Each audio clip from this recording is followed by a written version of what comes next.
जीवन अनमोल है, इसका कोई मोल नहीं। अर्थात मैं तुम्हें समझाता हूँ।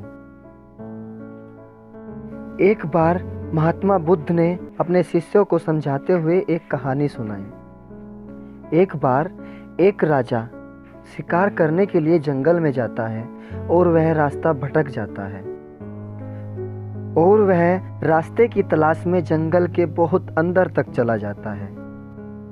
राजा बहुत थक जाता है और बेचारे को भूख भी लग रही थी। तभी एक पेड़ के नीचे कुछ दूरी पर उसे एक लकड़हारा दिखाई देता है।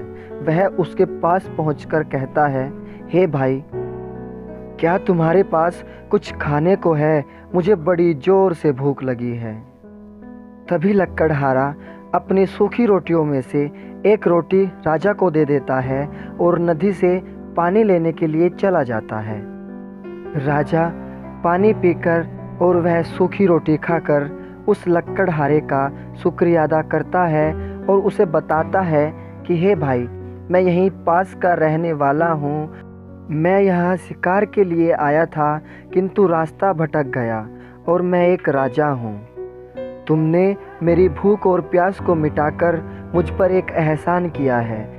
अगर कभी मेरी ज़रूरत हो तो मुझे ज़रूर याद करना। लकड़हारा रास्ता दिखाते हुए राजा को प्रणाम करता है और राजा अपने महल चला जाता है।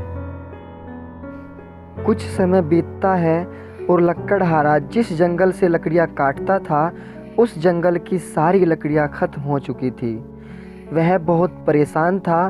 तभी उसे अचानक राजा की याद आती है। वह राजा के महल जाता है और जाकर द्वारपालों से कहता है कि मुझे राजा से मिलना है। तभी द्वारपाल राजा के पास जाते हैं और कहते हैं कि हे राजन, कोई लकड़हारा आपसे मिलने आया है।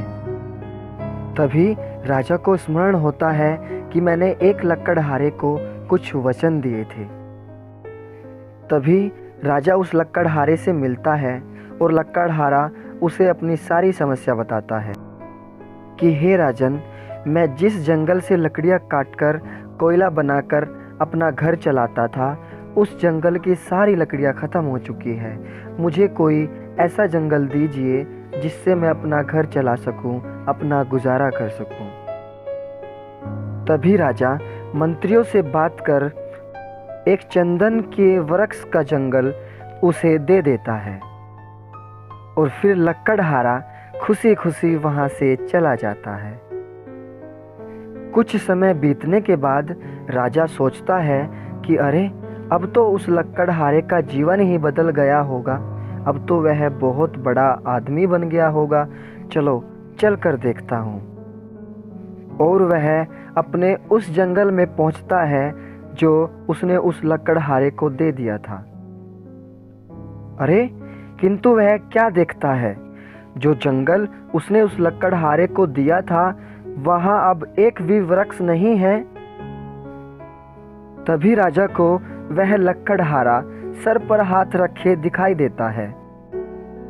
राजा उस लकड़हारे के पास पहुँचते हैं और उससे पूछते हैं कि हे लकड़हारे, मैंने तुझे ये बाग दिया था, अब इसके वृक्ष कहाँ हैं?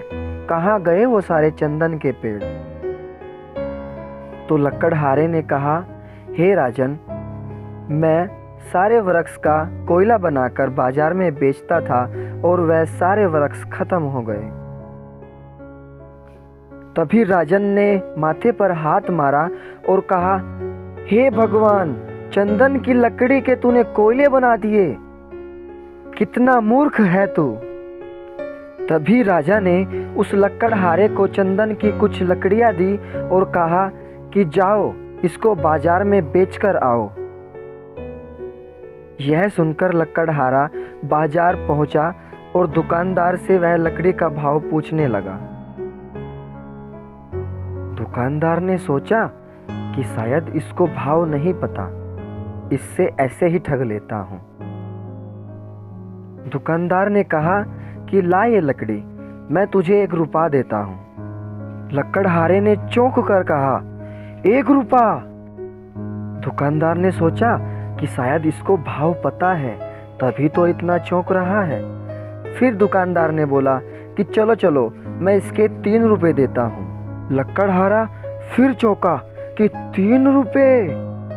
तभी दूसरी ओर एक दूसरा दुकानदार बोलता है कि हे भाई, तुम इधर आओ, मैं तुम्हें इन लकड़ियों के 10 रुपए देता हूँ। क्योंकि वह तो लकड़हारा कोयले बेचता था, जिसका भाव केवल पैसों में था। तभी लकड़हारे ने यह देखकर अपने सर में हाथ मारा और बोला कि हे भगवान, मैंने कितना बड़ा अनर्थ कर दिया। अर्थात ईश्वर ने यह जीवन हमें कितनी मुश्किलों से दिया है। यह सांसें कितनी अनमोल है, जिसे हम ऐसे ही व्यर्थ, बिना मोल बिना भाव के गवा रहे हैं।